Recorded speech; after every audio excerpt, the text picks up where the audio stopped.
अस्सलाम वालेकुम, मैं हूँ आयशा जुल्फ़िकार और आप देख रहे हैं प्रोग्राम पासबान इस्लाम। नाज़रीन, पहलगाम वाक़े को बुनियाद बनाकर भारत पाकिस्तान पर हमले के दावे कर रहा है। जवाबन पाकिस्तान भी सख्त रद्द अमल देने के लिए तैयार हालत में मौजूद है, इसलिए कि बतौर मुसलमान कुफ़ार से जंग के लिए हमें पेश की तैयारी का हुक्म है और मुल्की सरहदों का दिफा हमारी कौमी जिम्मेदारी भी है। हालिया पाक भारत कशीदगी के तनाजुर में आज बात करेंगे पाकिस्तान के खिलाफ भारतीय जारहियत के इम्कानात पर, और इसके साथ साथ अपने मेहमानों से हम किसी भी भारतीय हमले की सूरत में पाकिस्तान के मुमकिना रद्द अमल पर भी बात करेंगे और दोनों मुल्कों की फौजी ताकत का मवाजना भी करेंगे। सबसे पहले बात होगी भारतीय जारहियत के ज़मीनी इम्कानात पर। इस पर हम बात करेंगे। हमारे साथ मौजूद हैं मेजर जनरल रिटायर्ड समरेज सालिक साहब। बहुत शुक्रिया सर आपके वक्त का। भारत पाकिस्तान पर हमला करता है तो उसके पास क्या और कितनी पॉसिबिलिटी है? देखिए, हमें ये समझने की ज़रूरत है कि with the passage of time overall Bharat में इंडिया में डिवीजन हुई है इस सारे एपिसोड की वजह से, और पाकिस्तान में यूनिफिकेशन का इफेक्ट हुआ है, यकजहती आई है। तो मेरे नज़दीक जूं जूं टाइम पास हो रहा है, इंडिया की जो ऑप्शंस हैं वो कर्टेल हो रही हैं, कम हो रही हैं। अच्छा। अगर वो स्ट्रेटेजिक सरप्राइज अपनी शुरू में एक्सरसाइज कर जाता, इससे पहले कि पाकिस्तान अपने रिस्पॉन्सेस को तैयार करता, अपनी तैयारी करता, उससे पहले अगर वो कर जाता तो उसके पास ऑप्शन ज्यादा थी। अच्छा। लेकिन आज इस वक्त ऑप्शन दिन ब दिन कम से कम हो रही हैं। मैंने 8 ऑप्शंस अपने पास नोट की हम्म। और उनका मैं जिक्र करना चाहूंगा इन ऑर्डर ऑफ प्रोबेबिलिटी। जी जी सबसे जरूर। ऊपर जो है वो ज्यादा प्रोबेबल है, हम्म। और एज वी गो डाउन तो प्रोबेबिलिटी कम हो जाती है। हम्म। सबसे पहले है कोवर्ट ऑपरेशंस, कि वो इंडिया पाकिस्तान में टेररिज्म की एक्टिविटीज को बढ़ाने की कोशिश करे, हम्म। क्योंकि उसका उसका इंफ्रास्ट्रक्चर मौजूद है, वो पहले ये कर रहा है, तो उसी को वो एक बेस बनाते हुए उसको एनहांस कर सकता है। उस सूरत में पाकिस्तान के पास अपनी ऑप्शंस हैं कि अगर वो टिट फॉर टैट जैसे पास्ट में चलती होती थी जी चीजें, कि जी अगर कोई वो इस तरह की कार्रवाई करता है तो पाकिस्तान भी कर सकता है। बिल्कुल। सेकंड जो उससे अनदर प्रोबेबल जो कोवर्ट ओवर्ट एक्शंस में आता है, हम्म। वो ये है कि स्टैंड ऑफ वेपन यूज करते हुए वो एयरक्राफ्ट बॉर्डर क्रॉस ना करें और हम्म। अपने एरिया से हमारे किसी टारगेट के ऊपर स्ट्राइक करें, अच्छा। जैसे उन्होंने 2019 में किया था। जी जी बिल्कुल। तो तो ये it is the highest probability. लेकिन इसमें भी इंडिया को डिसएडवांटेज है, बिकॉज हमारे पास जो स्टैंड ऑफ कैपेबिलिटी है वो इंडिया से बेहतर है। हम्म। हमारे पास जो PL-15 जो हमने चाइना से लिए हैं वेरी लेटली, वो उनकी रेंज ज्यादा है एज कंपेयर टू इंडिया। अच्छा। और दूसरा ये कि जो हमारे अवैक सिस्टम है वो बहुत जल्दी एयरक्राफ्ट्स को स्पॉट कर लेते हैं अच्छा। और उसके काउंटर मेजर्स ले लेते हैं, जो कि पिछले दिनों आपने सुना होगा कि 4 राफेल हमारे बॉर्डर के पास आए, जी उनकी जी बिल्कुल। इंटेंशंस कोई अच्छी अच्छी नहीं थी, उन्हें बैक ऑफ करना पड़ा बिकॉज दे वर स्पॉटेड, और इन रिस्पांस हमारे JF-17 थंडर हम्म। एयर में जा चुके थे। एयर में जा चुके थे। नेक्स्ट जो प्रोबेबिलिटी में आता है वो है एयर स्ट्राइक, तो वो बॉर्डर के अक्रॉस आते हैं और किसी जगह पे किसी टारगेट के ऊपर एयर स्ट्राइक करते हैं। हम्म। अगर हम 2019 के एक्सपीरियंस को देखें तो हमें पता है कि हमने उनका एक जहाज गिराया अपने इलाके में जी।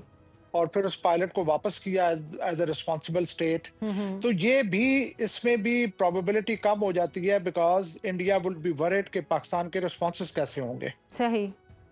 राफेल जो है, एक उसके पास एक पावर सिंबल है इस वक्त। अगर एक राफेल गिर जाता है हम्म। तो बहुत बड़ी एम्बैरेसमेंट होगी इंडिया को। अच्छा। बिल्कुल।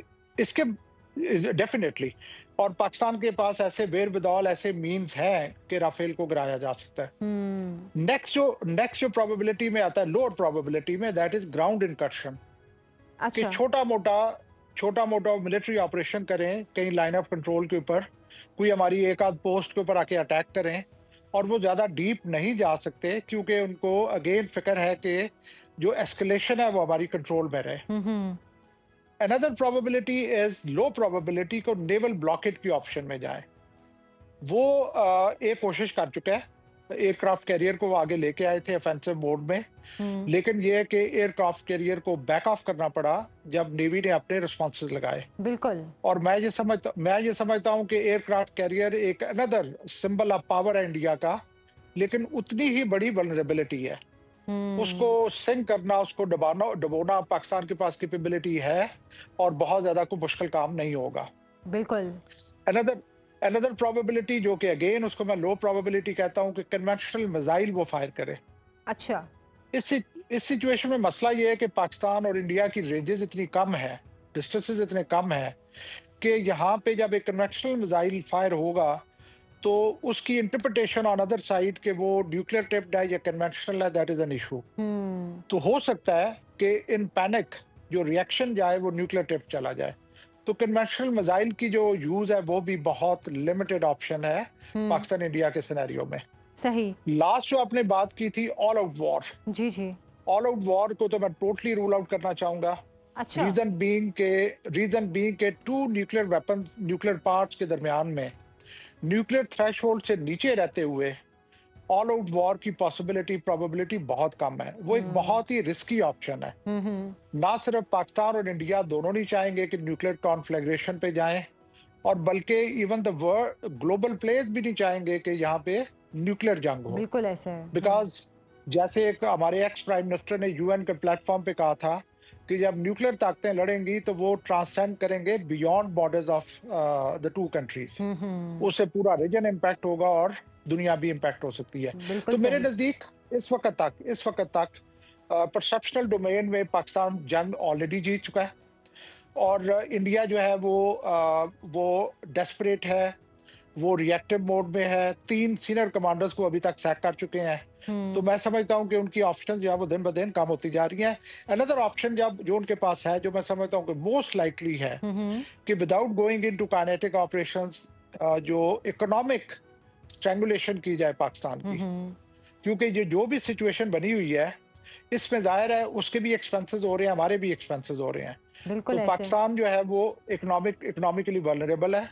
अगर हमारा फॉरेन एक्सचेंज इन चीज़ों पे लगना शुरू हो जाए तो आई थिंक पाकिस्तान के लिए ये प्रॉब्लम हो सकती है। This is most probable economically that तो इट कैन बी। इंडिया को भी नुकसान तो हो रहा है। जो पाकिस्तान ने अपनी फजाई हदूद को बंद किया हुआ है, उससे इंडियन एयरलाइन को बहुत नुकसान हो रहा है।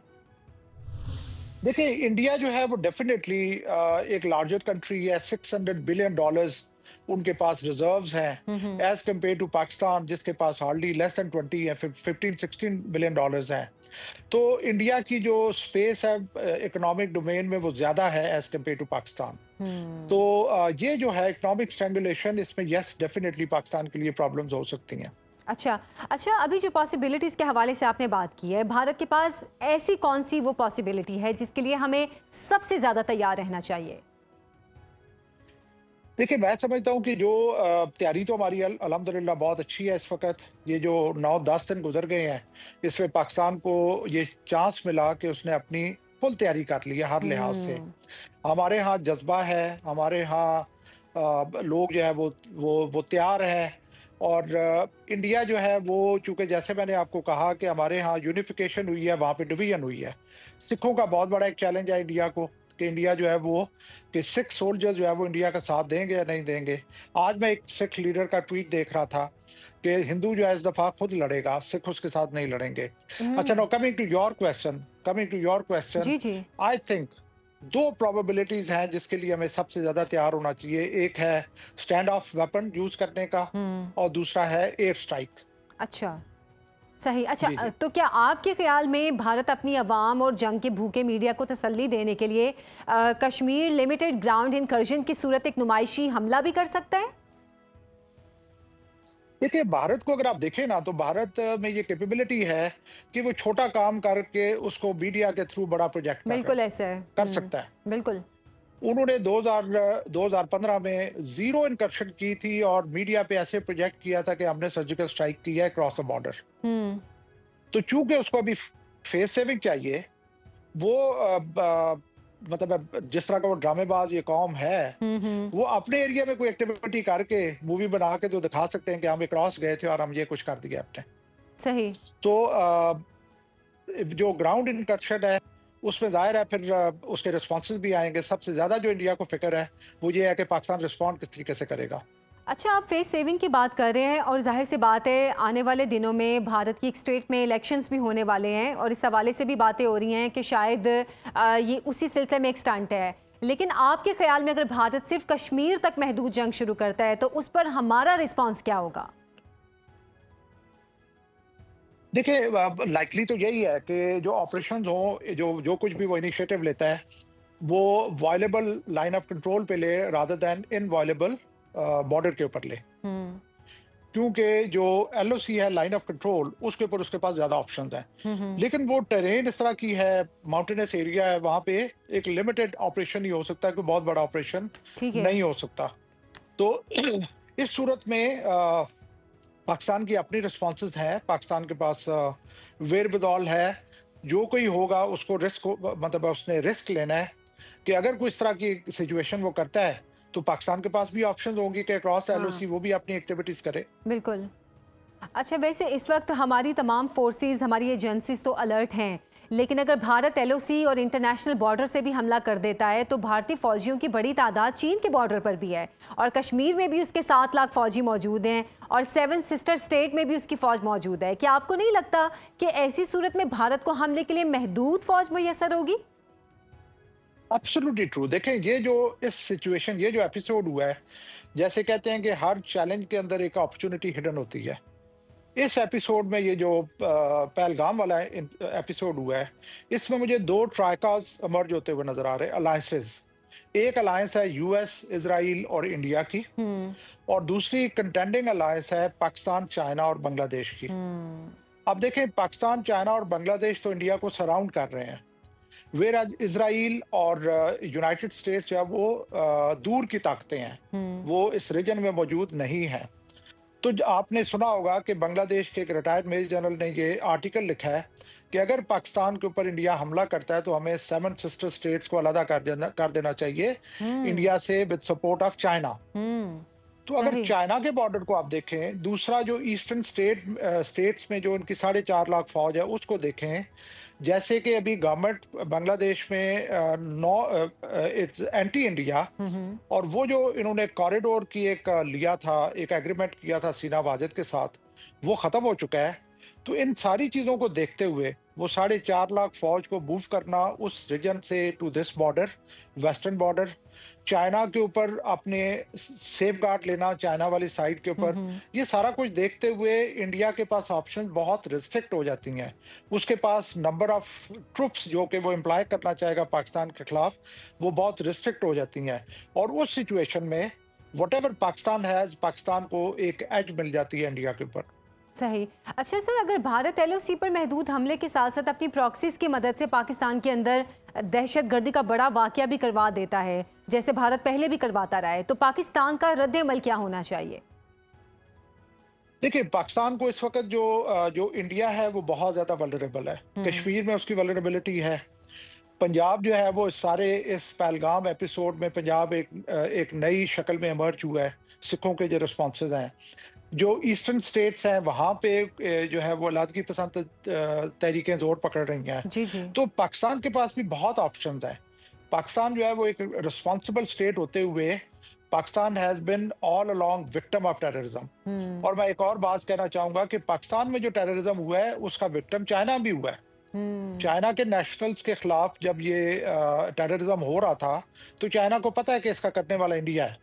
ऐसा ही तो है। पाकिस्तान और चाइना में जो कुर्बतें हैं वो बड़ी हैं, और चाइना ने पाकिस्तान को हर फील्ड में सपोर्ट किया है, और स्टेटमेंट्स भी दी हैं कि हम हर स्टेज तक जाएंगे, मतलब पाकिस्तान की जो इंटेग्रिटी को मेंटेन करने के लिए।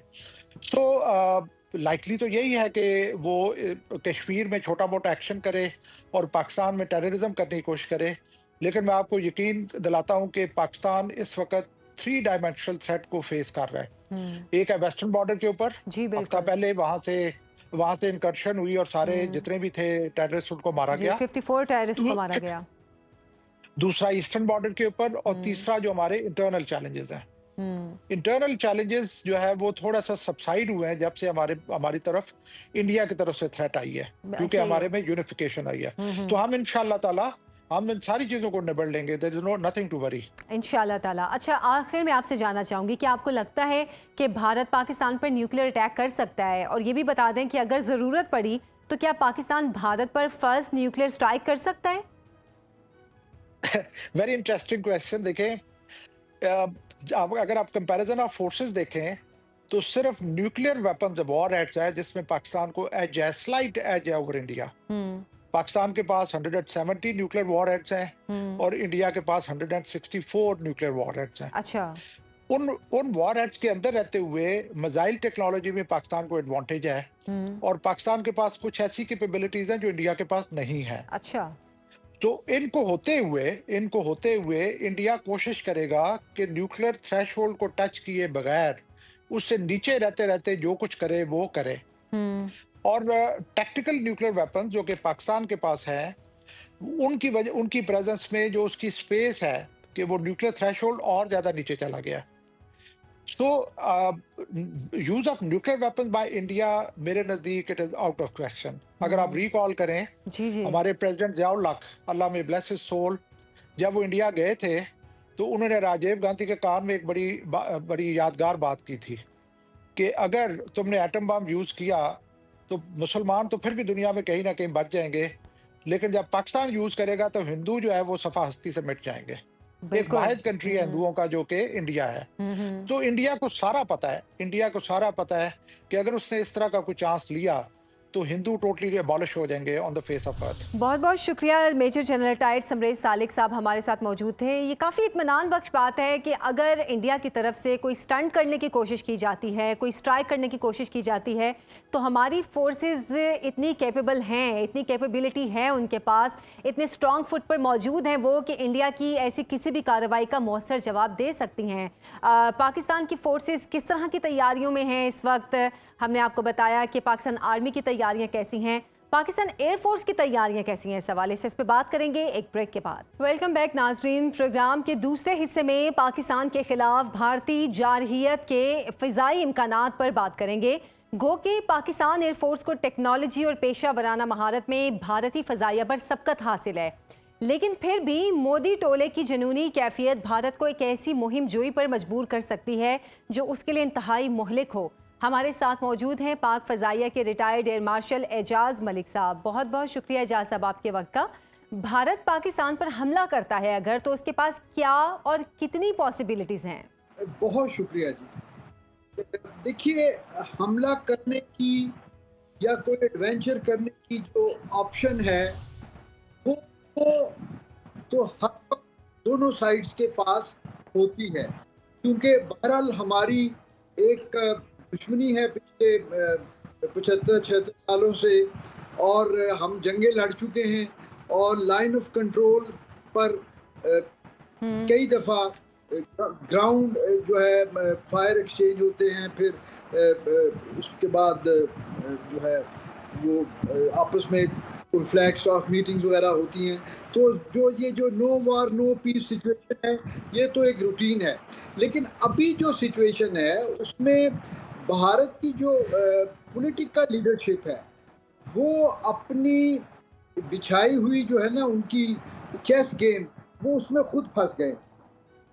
वो अब उनको ये समझ नहीं आ रही कि उन्होंने इन हालात से निकलना कैसे है जिसमें उनको मिनिमम डैमेज हो, जहाँ तक उनके जो है ना लोकल या डोमेस्टिक ऑडियंस हैं, बट ख़ास तौर पे बिहार का इलाका जहाँ इलेक्शन होने वाले हैं और हिंदू इंतहा पसंद जो आरएसएस के जो लोग हैं बीजेपी हुकूमत के साथ, जी। वो उनकी सेटिस्फेक्शन के लिए वो ऐसा क्या इकदाम करें कि इस जो कन्फ्रंटेशन है इसमें से वो मिनिमम डैमेज के साथ निकल आए। अब ये जो चीज ये हमारे लिए भी जो है ना एक मैं कह सकता हूँ एक क्वेश्चन मार्क है।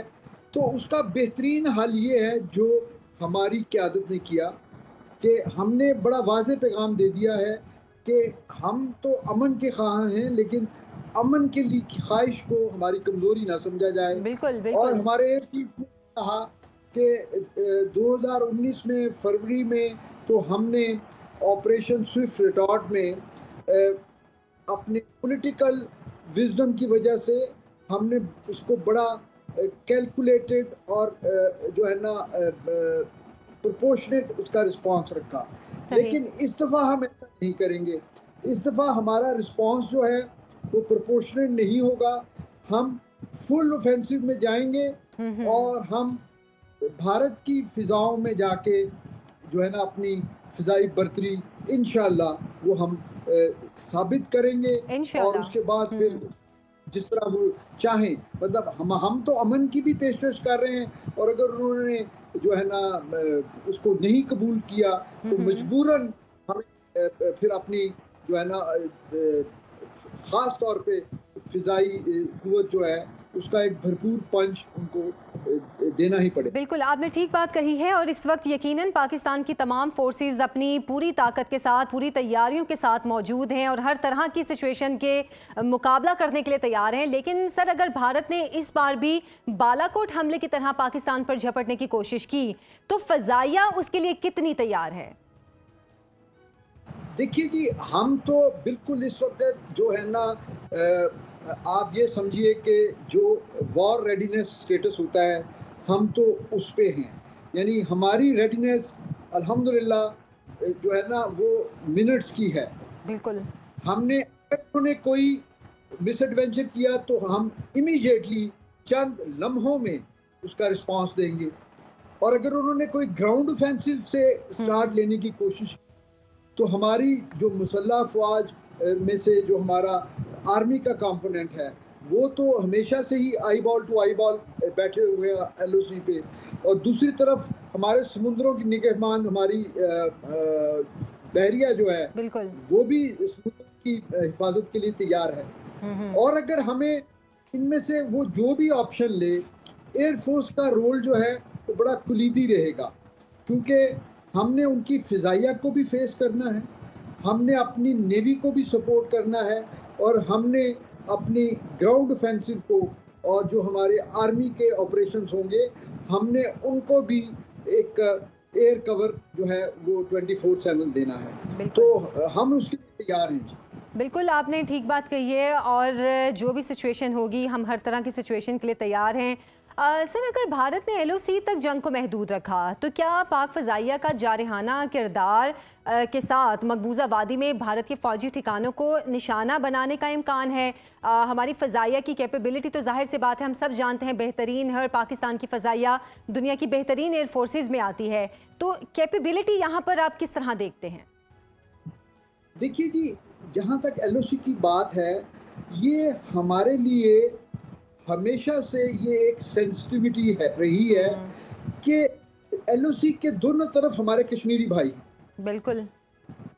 अच्छा, वो जब शेलिंग करते हैं या ड्रोन से कोई इंकर्जन करते हैं या कोई जिनको वो अपने तौर पे सर्जिकल स्ट्राइक कहते हैं, एकेडमिकली दुनिया उसको सर्जिकल स्ट्राइक नहीं मानती, तो उस सूरत में वो तो बिल्कुल जो है ना बेदरेग ताकत का इस्तेमाल करते हैं सिविलियन पॉपुलेशन के भी खिलाफ, क्योंकि उनको तो ना अपने लोगों से कोई हमदर्दी है ना हमारे लोगों से। ऐसे ही हमारे लिए ये कि हम लोग टारगेट सिलेक्शन जो है उसमें बहुत मुहतात होते हैं। अगर आपको याद हो तो ऑपरेशन स्विफ्ट रिटॉर्ट में भी हमने अपने प्रिसीजन गाइडेड म्यूनिशन के लिए उनके जो मिलिट्री टारगेट्स थे वो हमने सिलेक्ट किए थे, और अब भी यकीनन जो है एयरफोर्स के जो प्लान्स होंगे, ज़ाहिर है हम ये मीडिया में उस पर बात नहीं कर सकते, लेकिन उन्होंने बड़ी महारत के साथ, बड़ी प्रिसीजन के साथ जो है उन्होंने अपनी टारगेट सिलेक्शन की होगी। और मैं सिर्फ ये कह सकता हूँ कि हमारे पास एलओसी के cross Indian occupied illegally occupied Kashmir में और उससे बियॉन्ड भी मज़ीद डेप्थ में किसी भी तरह के टारगेट्स को एंगेज करना, day and night all weather capability हमारे पास मौजूद है। हमें सिर्फ हुकूमत के अहकामात का इंतज़ार होता है, हमें क्लियरेंस मिल जाए तो हमारे लोग जो है ना वो तो फिर रुकने वाले नहीं हैं। बिल्कुल, आपने ठीक बात कही। अच्छा, ऑल आउट वॉर के कितने चांसेस हैं और अगर ऐसा होता है तो पाक फ़ज़ाइया की इसके लिए क्या तैयारी है? देखिए जी, हम तो जाहिर है हम तीनों अफवाज जो हैं वो ऑल आउट वॉर के लिए ही उनकी फोर्स डेवलपमेंट होती है और उनकी तैयारियां होती हैं, लेकिन और हम अब भी तैयार हैं उसमें, अल्लाह का शुक्र है कोई ऐसी कमी नहीं है।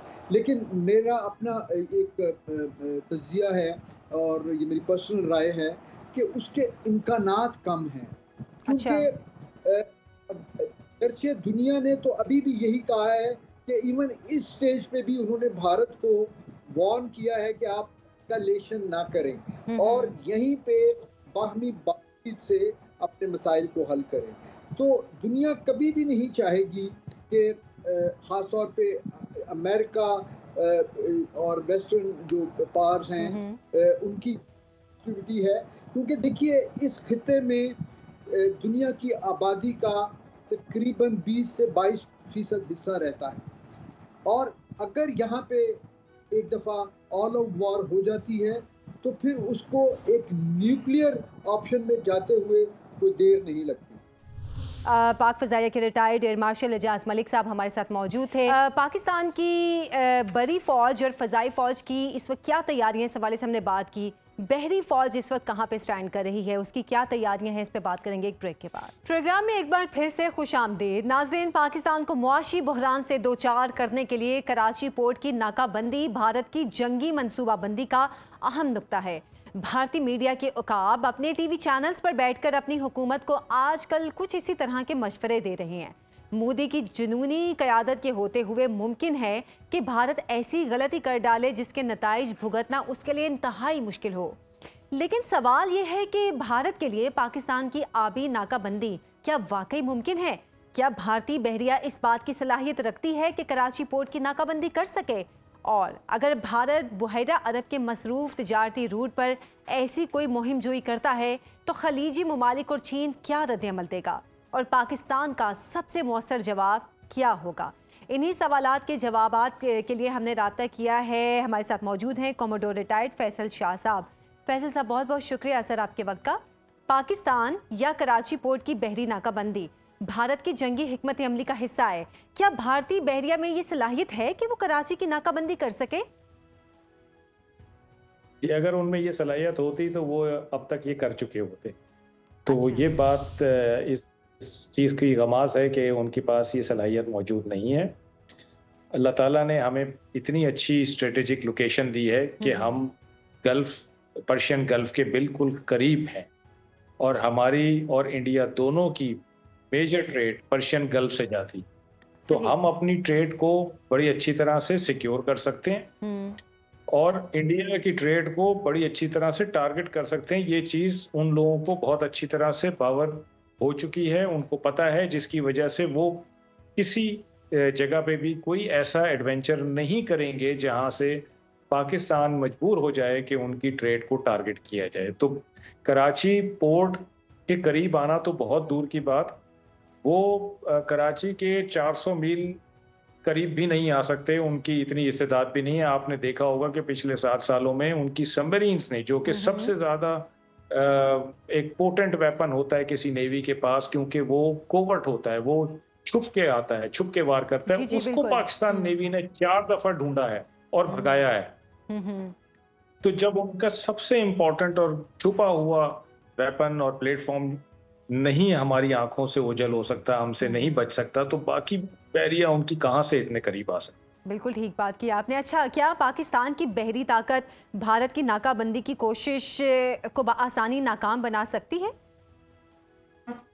जी, बहुत आसानी से नाकाम बना सकती है। आपके ज़हन में शायद ये सवाल होगा कि दोनों की तादाद में एक वाज़ेह फ़र्क है, जिसकी वजह से शायद ये सवाल आपके ज़हन में आया। जी जी। देखिए, नेवीज़ की तादाद पे नहीं जाना चाहिए, नेवीज़ की इस्तेदाद पे जाना चाहिए कि दोनों की काबिलियत और सलाहियत क्या है। इंडिया की नेवी बड़ी है क्योंकि इंडिया की नेवी का काम भी ज़्यादा है। उनकी कोस्ट हमसे कोई उनकी 7000 किलोमीटर की कोस्ट है, हमारी 1000 किलोमीटर की कोस्ट है। फिर उनके पास मशरिक में भी सी है, मगरिब में भी सी है, जुनूब में भी सी है।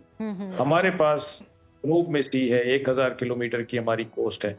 तो हमारा काम भी कम है। हम दिफाई फौज हैं, उनके अज़ाइम डिफरेंट हैं, जिसकी वजह से उनकी तादाद ज़्यादा है। अब इंडिया की जितनी भी तादाद है वो सारी की सारी पाकिस्तान के खिलाफ यूज़ होने वाली नहीं है। बिल्कुल। उनके और भी मसले हैं इस इलाके में, उनके चीन से भी मसले हैं, श्रीलंका से भी मसले हैं, उनके बांग्लादेश से भी मसले हैं, तो उन्होंने उधर भी देखना है। तो पाकिस्तान नेवी की जो तादाद है वो उसके हिसाब से जो उसका मिशन और ऑब्जेक्टिव है उसके हिसाब से इस्तेदाद हमारी बहुत अच्छी है। अच्छा। तो हमारी तादाद को ना देखा जाए बल्कि इस्तेदाद को देखा जाए। और मैं यहाँ पे अक्सर एक मिसाल देता हूँ जो हमारे लिए मशअल राह है, वो है ग़ज़वा बदर की मिसाल, जहाँ 313 का मुकाबला था 1000 से। तो नंबरों में तो वहाँ 1/3 का फर्क था, लेकिन क्या चीज थी जिसने 313 को गलबा दिया 1000 पे? वो थी इस्तेदाद, काबिलियत, सलाहियत। और यही एक पुलिया है जो पाकिस्तान की तीनों अफवाज हमेशा से लेके चली हैं। पैसे हमारे पास हमेशा से कम रहे हैं, हमारा जोग्राफिया अल्लाह ताला ने इतना अच्छा दिया है कि हम उसको यूज कर सकते हैं, और फिर हम अपनी इस्तेदाद पे कोई कॉम्प्रोमाइज नहीं करते, जिसमें सलाहियत, काबिलियत, ट्रेनिंग, मोटिवेशन, कन्विक्शन और प्लानिंग, ये सब चीजें शामिल हैं। तो जब आप इस पे कोई कॉम्प्रोमाइज नहीं करते तो आपके साथ वही होगा जो ग़ज़वा बदर में हुआ था कि 313 ने बआसानी 1000 पे गलबा हासिल कर लिया था। और हम अपनी काबिलियत और सलाहियत तो कई दफा प्रूव कर चुके हैं, बिल्कुल तीनों डोमेन्स में, लैंड पे, सी में, एयर में। आप देखें 2001-2002 में अगर मैं आपको ले जाऊं, जिसको ट्विन पीक क्राइसिस कहते हैं, तो 2 साल तक, तकरीबन 2 साल तक इंडिया की फौज बॉर्डर पे खड़ी रही, 1 इंच आगे नहीं बढ़ सकी क्योंकि पाकिस्तान आर्मी आगे खड़ी हुई। एयरफोर्स ने क्या क्या कारहाय नुमाया अंजाम नहीं दिए हमारी, नेवी ने क्या कुछ नहीं किया। एक छोटी सी नेवी ने जाके द्वारका तबाह कर दिया और इंडियन एयरक्राफ्ट कैरियर को मजबूर कर दिया अंदर रहने पे। मैं आपको बता रहा हूँ कि पिछले 7 साल में 4 दफा इंडियन सबमरीन को आपने ढूंढा है और उसको उनके हवाले किया कि भाई इसको ले जाओ, वरना हम इसको मार सकते हैं। हमने इसको ढूंढ लिया है, लॉक कर लिया है, लेकिन हम इसको छोड़ रहे हैं। सही। तो हम अपनी काबिलियत सब बता चुके हैं, उनको बहुत अच्छी तरह पता है इन सब चीजों का, इसीलिए ये इतना टाइम लग रहा है उनको कैलकुलेट करने में कि उन्होंने करना क्या है। सही, बिल्कुल बिल्कुल ठीक है, और आपकी बात बहुत इत्मीनान बख्श भी है। अच्छा, पाकिस्तान की समुद्री हुदूद का हमारा नेशनल वाइटल इंटरेस्ट है और कौमी मफाद पर जद पड़ना ऐसा ही है जैसे किसी की शहरक पर खंजर रख दिया गया हो। ऐसी सूरत में पाकिस्तान के एटमी हथियारों के इस्तेमाल का क्या इम्कान है? पहली बात तो ये कि देखें, हमारा 90% से ज्यादा हमारी ट्रेड सी के रास्ते आती है, तो सी हमारे लिए बहुत इंपॉर्टेंट है। बिल्कुल। और मैंने आपको बताया कि अल्लाह ताला का खास करम है कि हमारी लोकेशन अल्लाह ने ऐसी रखी कि हम अपनी इस ट्रेड को बड़ी आसानी से सिक्योर कर सकते हैं, प्रोटेक्ट कर सकते हैं, और ये नेवी का कोर जॉब। जी बिल्कुल। अब जहां तक बात आप करती हैं एटमी ताकत की, तो देखें हमने एटमी ताकत हासिल की ही एक डिटरेंस के लिए, एक धाक बिठाने के लिए। उस एटमी ताकत की वजह है कि इंडिया आज तक वो नहीं कर पाया जो वो करना चाहता था। अगर छोटा मोटा उसने कुछ इधर उधर किया भी तो उसका बड़ा उसको भरपूर जवाब दिया गया। और जैसे कि कोर कमांडर कॉन्फ्रेंस में कल आर्मी चीफ ने कहा कि अगर कुछ किया तो हम एक कदम आगे जाके जवाब देंगे, और हमने हमेशा एक कदम आगे जाके जवाब दिया है, जिसकी वजह से उनको सुक्की हुई। बिल्कुल बिल्कुल। तो हम बड़े रिस्पॉन्सिबल रहे हैं अपने न्यूक्लियर कैपेबिलिटी के मामले में, ये दुनिया मानती है।